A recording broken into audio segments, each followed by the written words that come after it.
Welcome back to another episode of Shabbat Shmooze. This week's Parsha is Parshat Toldot, and we are introduced to the very complex relationship between twin brothers Yaakov and Esav. We see their distinct personalities, choices, and ultimately their destinies. The rivalry between Yaakov and Esav started all the way back when Rivka Imenu was pregnant with them. The Torah says, "Vayitrotzutzu habanim bekirba," and the children fought within her. Rashi explains that this was not just a physical struggle, but rather a spiritual one. Every time Rivka would pass by a place of Torah study or a makom kadosh, Yaakov would try to emerge. Every time she passed by a place of idol worship or a place of tum'ah, Esav would try to emerge. These brothers represented two totally opposing forces. One, drawn totally to spiritual matters, and the other, only to the physical. Now, their choices really began to matter later on in life. And we all know the famous story. Esav, the man of the field, comes home after a day of hunting, and he is so hungry, he smells the delicious aroma of the lentil soup. The lentil soup that Yaakov was told to feed him in exchange for the birthright.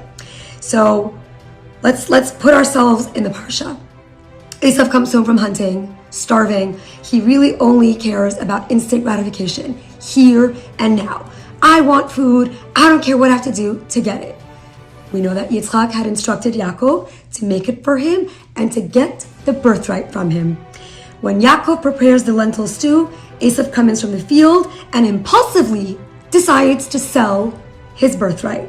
The Torah describes this climactic moment. Vayomer Esav, and Esav said, Hinei anochi holech lamut. Behold, I'm going to die anyway.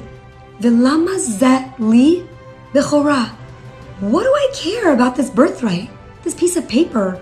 Who cares if I sell it? I'm hungry. I'm going to die anyway. What's the big deal?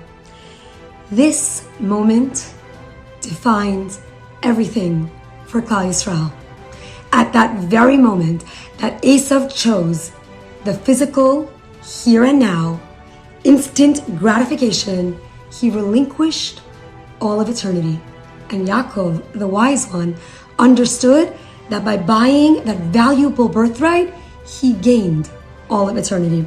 Which reminds me of a beautiful story I once heard. There was a young man that once went to Rav Yisrael Salanter for a bracha, and he explained to the Rav that he grew up in a very, very religious home, but he just didn't feel it, and he just drifted off and kind of did his own thing. Many, many years went by. He had all the physical pleasures of the world, but something was missing. He felt this emptiness and was constantly trying to fill that void with material pleasures and vacations and things that just didn't do the job. So he says to the Rav, what do you suggest? And the Rav said, I think that feeling you feel is a spiritual voice within you. I think you need to listen to that spiritual voice. Put the physical voice aside. We all have two voices. Every single person has two voices. One, pushing them towards the spiritual, eternal. One, pushing them towards the instant gratification, the physical, the material, the here and now. Why don't you start slowly putting on tefillin and see if that fills this void you're referring to?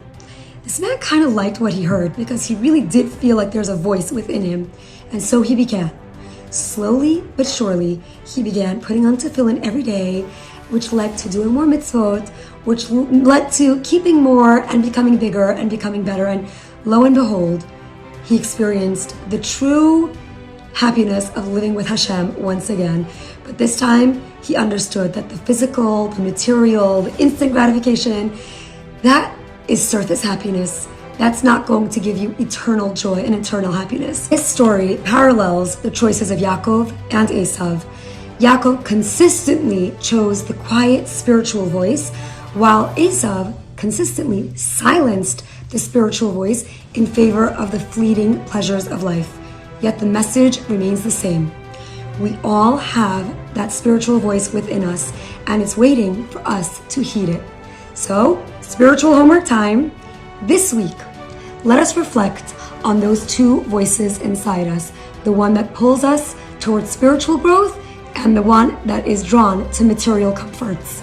Identify one small action you can take to strengthen your spiritual voice, whether it's learning more Torah, keeping more tzniut, praying with a little bit more kavana, speaking less lashon hara, or even taking on a new mitzvah. May we all learn from Yaakov's example to prioritize the eternal over the temporary, and may we all be zocheh to grow closer to Hashem with so much bracha and hatzlacha. Shabbat shalom.